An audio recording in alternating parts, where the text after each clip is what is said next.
I wanted to enter male spheres of interest and see how men are with each other. I wanted to make friends with men. I wanted to know how male friendships work from the inside out. I probably bowled before this 3 times in my life, and that was, you know, in high school when you do it with both hands, you know. So it was just insane for me to walk into this place without any. And why didn't they just run you out of town when they saw how bad you were? It's an amazing thing because I think, I mean, that shows you the generosity that they had. It was the first of Norah's many surprises. She thought these guys from a working-class Pennsylvania neighborhood would mock Ned's bowling and reject him as a guy. But from their first meeting, they accepted Ned. The handshake was unbelievable. It blew me away the first time I shook hands with a guy, a strange guy. And I was amazed because you think of women, you know, we're so nice, we're so easy, men are so mean. Complete opposite. Hey, what's going on, guys? This is Eddie, the African Red Pill. Welcome to the video. In today's video, we're paying tribute, but we're also talking about this radical feminist, Norah Vincent. Norah Vincent was a radical feminist who thought guys or men have it easier. So, how was she going to prove that men have it easier? She disguised herself as a man for 18 months and went on a journey to do her research. But her findings were not as she thought they would be. Let's get into the video.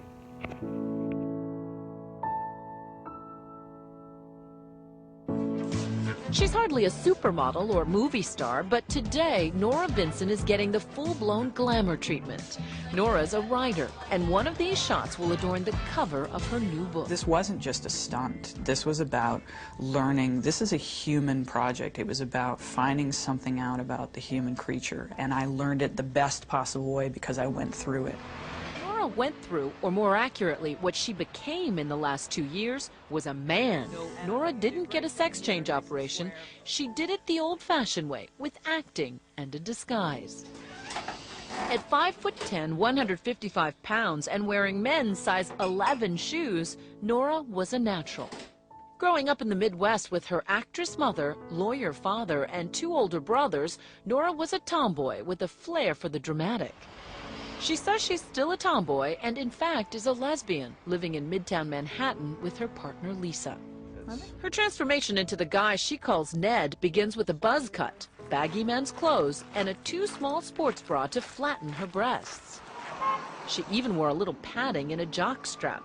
Juilliard voice teacher Kate Murray coached Norah for months on a program of movement, breathing, and speaking. I want you to be the best man you can be. All to incorporate some of the subtle and not so subtle characteristics of being a guy. Notice what men do. If they need to suddenly grab a taxi, hey, they just do that. Whereas women will ask for a taxi instead of demand one. When all the pieces are together, hair, makeup, voice, posture, style, the transformation is complete. Walk like a man, talk like a man, walk like a man. And Norah Vincent becomes Ned Vincent. Walk like a man. So after doing everything she needed, she prepared thoroughly. Now she was ready for the journey of her life. Do men have it easy? Do men have it easier than women? Let's check out the story. Made Man is out today and is about Norah's 18 months living as Ned. I wanted to enter male spheres of interest and see how men are with each other. I wanted to make friends with men. I wanted to know how male friendships work from the inside out. Ned's first act as a newly minted male was to join that quintessential bastion of camaraderie, a men's bowling team. The only problem was she's a terrible bowler. I probably bowled before this 3 times in my life, and that was, you know, in high school when you do it with both hands, you know. So it was just insane for me to walk into this place without any. And why didn't they just run you out of town when they saw how bad you were? It's an amazing thing because I think, I mean, that shows you the generosity that they had. First of Norah's many surprises. She thought these guys from a working-class Pennsylvania neighborhood would mock Ned's bowling and reject him as a guy. But from their first meeting, they accepted Ned. The handshake was unbelievable. It blew me away the first time I shook hands with a guy, a strange guy. And I was amazed because you think of women, you know, we're so nice, we're so easy, men are so mean. Complete opposite. Because us men were aggressive and we act like douche bags to the fellow men. We act like assholes to our fellow men. Women think we are very evil, not knowing that that aggressive side of us is actually humorous when it comes to the sphere of men. So when women look at how we are naturally, they judge us. Toxic masculinity and all these types of other things. So she found out for herself when she infiltrated or when she entered that main space. They welcomed her with open arms. She was amazed by the handshake the guy gave her. If a man gives you a firm handshake, just know that he's welcomed you in his space. Let's continue the video. I felt as comfortable as I could feel right away. They just took me in, no questions asked. This first time, the guys are coming face to face with the female version of Ned. Would you have known me on the street? No. No, good, You look taller than I remember. Yeah, I know, you're shorter. What happened? Though they've known about Norah's true identity for months, How are you? It's good to see this reunion is their first chance to talk about their friendship. But you guys had said wasn't there that game that, you know, the person who didn't make it to 100 had to wear women's panties at the end of the season? And I thought, you know, I'm going to give you guys the shock of your life, and I'm going to wear The team had bowled together for 9 months, and gradually, Norah gained entrance into the inner sanctum. She found that all the cussing and good-natured ribbing is just how men often show affection for each other. Way to go, Ned. Oh, yeah. You remember this? Oh, my God, that's right. I forgot all about that. Did you know, based on watching her bowl? I mean, you know, the joke was she bowled like a girl, but Well, we had our suspicions that These guys did. maybe Ned was gay or everybody something. You know? Really? Yeah. Everybody has their own style. You know what I But mean? my style was, I Her mean, style is this. Yeah. A little different style. It is all fun and cool because this secret mission was done by a woman. Now imagine if it was the other way around. Imagine if a guy disguised himself as a woman and then infiltrated their personal space for close to 2 years. How would that man be labeled? As long as he's not a transformer. How would that man be labeled if he's a straight guy and then he goes on a mission to infiltrate women's spaces? He would be labeled all sorts of names. He's a creep. The whole story wouldn't be as cool as it is because a lady here did it. If it was a man, it would have been another story. Another story which would have made it on Netflix as a series or as a documentary. Because whatever men do is labeled toxic. Let's continue the video. Near the end of the team's run, Norah decided to reveal herself as a woman. Nervous about how they'd react, she tested the waters with the one guy she was closest to. She took Jim out for a drink. So she sits you down, she's very serious, and she says, I'm going to tell you something that's going to blow your mind. And what did you say? So the only thing that will blow my mind is if you told me that you were a girl and that she was a guy. And she goes, well, you're half right.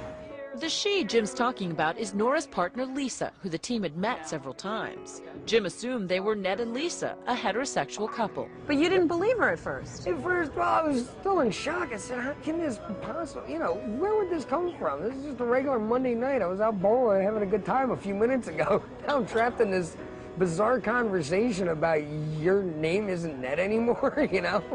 Later, Jim told the rest of the team, who all took it well. What do you think Norah expected to find in a bowling alley full of guys?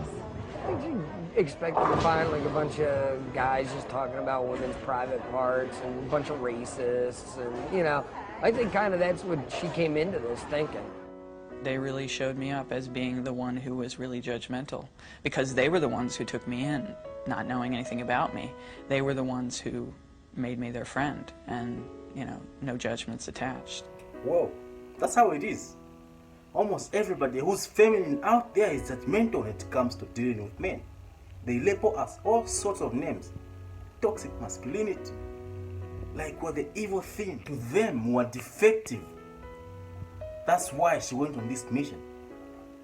The whole reason she went on this mission, she wanted to prove a point that all the feminists out there's talking points about men have been right. But she was proven wrong. And she was proven to be a hypocrite. Just like everybody who talks ill about men is a hypocrite. More especially men who are masculine. The only men who are dangerous are feminine men. Because us men who are naturally aggressive. And the fact that we are naturally aggressive, it's in us. So if we lose control of our emotions, we become dangerous. That's why you see a lot of people who do school shootings, a lot of people who do bombings. It's because they are controlled by emotions. If you check out the flipping suicide bombers from a religion I won't mention, they do those bombings because of their emotions. They are emotional people. They are emotional because religion is an emotional thing. It triggers people to be emotional. They won't be logical about how they lead their life, how they maneuver in life. They'll just be following what the book says. And because they're following what the book says, they won't put themselves in the other person's shoes, because for them it has been embedded in their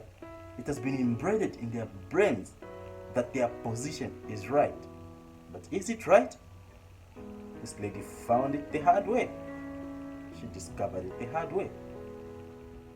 That's why if you roll or maneuver in life using emotions, you always have conflicts with people who have a divergent view from yours. If you want to be as reasonable as you can be, you should be able to put yourself in the other people's shoes or in the other people's perspectives. Even if you don't agree, at least agree to disagree so that you remain peaceful. Not like it. What's wrong? Norah and Jim became closer friends once he knew that he was a she. Now Jim was willing to speak more personally and openly, like about his wife's cancer. Norah came to see that between men, intimacy is sadly lacking. There's a tremendous potential for tenderness between men, and I'm not sure that it's always realized, and it's terribly sad. Well, I agree with her on that one. Us men, we find it very difficult to open up, even to our fellow men. I can't really explain it because I'm also guilty about that. I rarely open up when I'm going through stuff. I'll just keep it to myself and isolate myself from the rest. But the moment you open up and tell somebody about what you're going through, you find that a heavy burden has been lifted from you. But that's something we lack as men. We rarely emotionally open up. Breaking the mystery of a boys' night out is one thing, but what about the explicit world of a man's sexuality? I really ran smack up against the difference between male and female sexuality, is that female sexuality is mental. It's up here. And male sexuality is a bodily function. It's a necessity. You just have to do it. Well, I agree with her on the sexual aspect. For women, for her to sleep with somebody, if she's got a healthy, stable mindset, it's a mental or emotional thing. But for us men, sex is just like taking a piss. That's why when a woman sleeps with another guy, if she's in a relationship, men find it hard to forgive that person, because they know that for her to sleep with that person, she mentally and emotionally connected with that person she slept with. But for us, because it's like taking a piss, it shouldn't be taken seriously. But of course, I'm not saying that men should be promiscuous, because sleeping around brings a lot of things like diseases or unwanted pregnancies. But if you can avoid that, I won't comment on this. But like she said, sex is meant for women, but for us men, it's just like taking a piss. Norah goes to strip clubs in the company of men as a man. Over the 18 months of venturing out in the world as a man, Norah Vincent guesses she put on Ned's whiskers and clothes about 150 times. After the bowling league, she was ready for love and sex. You went to a couple of sex clubs. What were you trying to get at? Well, at first I thought, this is sort of the quintessential guy thing to do, right? The bachelor party at the strip club. When I told people initially that I was doing this, they'd say, oh, you gotta go to a strip club. She says the clubs were obviously sexual, but once again lacking in intimacy, which leaves men emotionally frustrated. I saw the men there. I saw the looks on their faces. I saw them sitting alone, nursing their bourbon, and this is not about appreciation of women, of course. It's not about appreciation of their own sexuality. It's about an urge, and that's not always that pleasurable, really. These guys who go to these high-priced clubs would say, this isn't about pain, it's about pleasure. Men have had the tears and the emotional expression sort of pounded out of them from an early age, and so by the time they're men, they don't even have the vocabulary anymore or the emotional awareness to really say what they're feeling. Well, let's not get ahead of ourselves there. Being too emotional is something which is biologically meant for women. Being masculine is something which is meant for men. But of course, you have to strike a balance. The fact that men's hormones, the hormones which dominate, are for the men to be masculine, which is testosterone. But we still have a little bit of estrogen. So we have to have a balance. The fact that we have to have a balance, even if we are ruled by testosterone, we still have to show emotions in some way. That's how it is for men when it comes to sex. For women, the fact that the hormone they have, which controls their emotions, is estrogen. Sex is naturally an emotional or mental thing. But for us, it's just like taking a piss. Norah says strip joints are about pure sex drive, completely empty of any meaningful interaction, even when a woman is gyrating on your lap.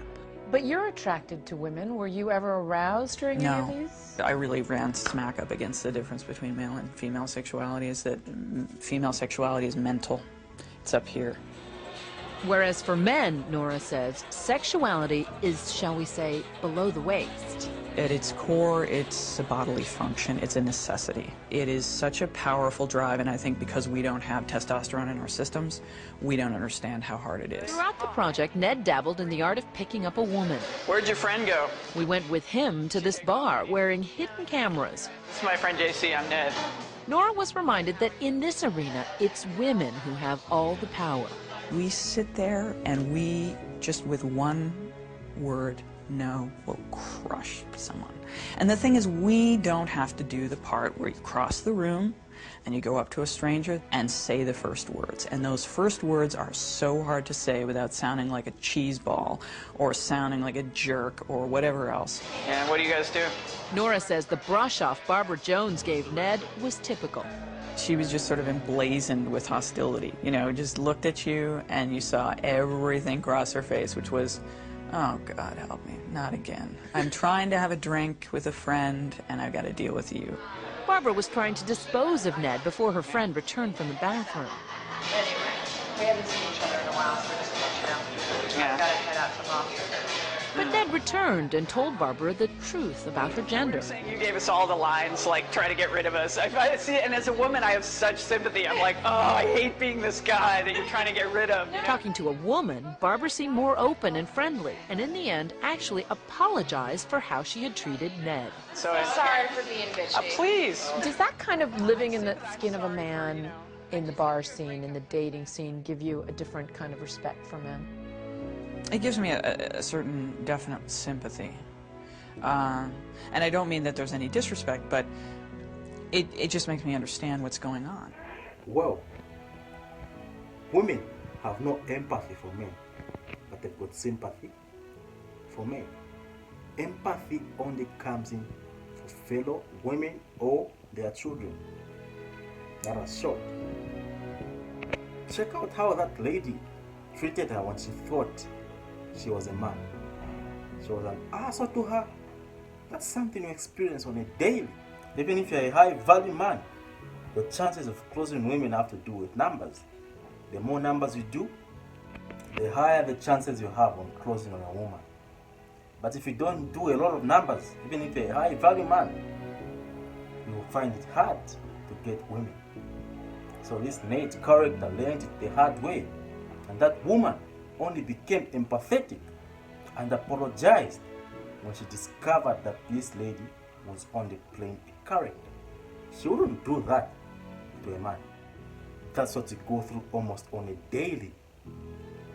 Is it hard or easy being a man? More especially when it comes to intersexual dynamics. Norah, as Ned, also went on about 30 dates with women, mostly arranging them on the internet. Did you have any fun? Rarely. It was just an pretty ordeal. unpleasant. Yeah. She says the pressure of Ned having to prove himself was grueling. Norah was surprised that many women had no interest in a soft, vulnerable man. My prejudice was that the ideal man is a woman in a man's body. And I learned, no, that's really not. There are a lot of women out there who really want a manly man. Feminists preach that a man being masculine is toxic. But they don't want to be with a man who's feminine. They are actually disguised by those guys who behave like a woman. Just like this lady said, every woman out there wants to be with a man who's masculine. She learned it the hard way. The fact that she was feminine, she got rejected a lot by women out there. That's why most guys who are feminine find it hard to get women, because women are repulsed by men who behave like women. Norah says she found differences not only in sexuality and intimacy, but in every walk of life. I'm in the market for a car and... Take, for example, shopping for a new car. Going in as Norah, the sales pitch quickly becomes flirtatious. Any guy that gets in is going to feel like, okay, this girl's... I want to date this girl just for a car. Well, all right, well, I didn't say that. But going back to the same salesman as Ned, the tone was all business, and the talk was all about performance. They have the 3-liter Duratec V6 engine. And in the end, a personal touch for Norah the salesman would never have offered Ned. All right? Thank you You're so welcome. much. That's what we go through as men, and that's what women go through. For a man, even when you're looking for a job, or when you're looking to buy something like she did, when she went there as a man, the guy was all serious and a little bit of an asshole. But when she went there as a woman, he was all flirty and probably would have given a huge discount, which can't happen if you're a man unless you're a smooth talker. That's just how it is to be a man. She found it the goddamn hard way. In Norah's final months as Ned, she upped the ante, infiltrating all male inner sanctums. But after 18 months of deception, she was unraveling, and the play acting at a men's wilderness encounter group would begin to scare her. Having survived strip clubs, dating, and a bowling league, Norah Vincent wanted Ned's last days to be among men only, in private and intimate surroundings. Norah, a lapsed Catholic, thought the cloistered inner world of a monastery would be ideal. Ned managed to live for 3 weeks as a trainee. The monks, she says, were pious, smart men, but they were still men. What made it prototypically male? What do you mean by that? The breakdown in communication, the need, the desperate need for male intimacy, and the lack of ability to give it, really painful. Norah says the monks were hostile to her feminine side. She says she was ostracized because of the monks' assumptions about her sexual orientation. Ned was really at the center of it because he was an effeminate man, and many of them thought I was gay. As one of them told me in confession, I said, I have something to confess to you. And he said, well, I think I know what it is. And I said, what? And he said, well, you're gay. And I said, well, yeah, but not in the way you think. Loneliness. If you want to watch the full documentary without cuts, just look up her name on YouTube, just search for Norah Vincent, and you'll find a long documentary there. So that's what she went through. Norah thought the perfect end to her 18-month saga was to join a men-only therapy group, a place where guys tried to bond and show their emotions instead of hiding them. They don't get to show the weakness. They don't get to show the affection, especially with each other. And so often all of their emotions are shown in rage. A lot of this was blowing off steam. It's sort of talking about the things that need to be said that you know you would never do. I mean, Began to empathize with the fear and stress men feel for having to always be the strong provider. Nora's 18 months of being an imposter was closing in on her. The pressure of being someone that you're not, and being the fear of discovery and the deceit that it involves piles up and piles up. So by the time I got around to doing this men's group, it was really reaching critical mass. What am I doing? Norah was unraveling. She felt guilty about lying, as though she should be punished. In the final ritual of the weekend, the men were to act out the problems unearthed at the retreat with a partner. And you asked that he harm you? Yeah, I did. At that point, I was starting to really kind of crack up. I was really... You were coming unglued. Yeah. So you were asking this guy to cut you? To cut me. So self-mutilation is very much a female thing, and I think it was my way of paying the penalty for what I felt I had done. Norah was not harmed physically, but she continued her emotional descent, and a week later checked into a hospital with severe depression. Identity, she concluded, was not something to play around with. When you mess around with that, you really mess around with something that you need that helps you to function. And I found out that gender lives in your brain, and it's something much more than costume. And I really learned that the hard way. No, gender doesn't live in your brain. Gender is biological. So, have you seen what started happening? Like I mentioned earlier on, women don't empathize with men. They can sympathize with a man, but they lack empathy for a man. So the moment she had empathy, that's when everything started cracking down. She started losing her mind. And when she lost her mind, that's when she became depressed. When she became depressed, that's what led to her demise, because she never moved on from that moment. When she was acting as a man for close to 2 years, that never really went away. It is not lost on Norah that it took a trip into manhood to help her appreciate her own femininity. I'm so much closer to myself than I ever was, that I really like me. I really like being me, and I really like being a woman. Did you like being a woman before, Ned? I did, but I like it more now, because I think it's more of a privilege. That's perfect. So, because of what she went through, she ended up appreciating being a woman. Because she disguised herself as a man, she ended up having mental problems. That's why when you check out a lot of transformers, those people are not mentally stable. They might deny it all they want, but that's why the suicide rate in the transformer community is high. And because of that, it's a mental thing. And it had to take that journey for her to appreciate her femininity. She had to take that journey to appreciate men, to respect men, because she realized that men actually have it hard. Because for a man, for you to be happy in life, you have to become a someone. If you don't become a someone, you'll just be an average Joe and probably a loser. But for a woman, you just have to exist. You're born with your value. The only thing you have to do is to preserve it. But for a man, we are born without our value. But we have to build our value. If we don't, we'll be average Joes. So the end for Norah Vincent wasn't a good one. Because of this experience she went through, she never really got over it. It scarred her for life. So the fact that it scarred her for life, she went to Switzerland. In Switzerland, where offing yourself, deleting yourself is legal, she did it in a clinic by being assisted to off herself. That's how come she lost her life, because she never really recovered when she stepped in a man's shoes. I hope somebody learns from this. You can watch the full documentary by looking her up or buying her book, because she wrote a book about this whole journey.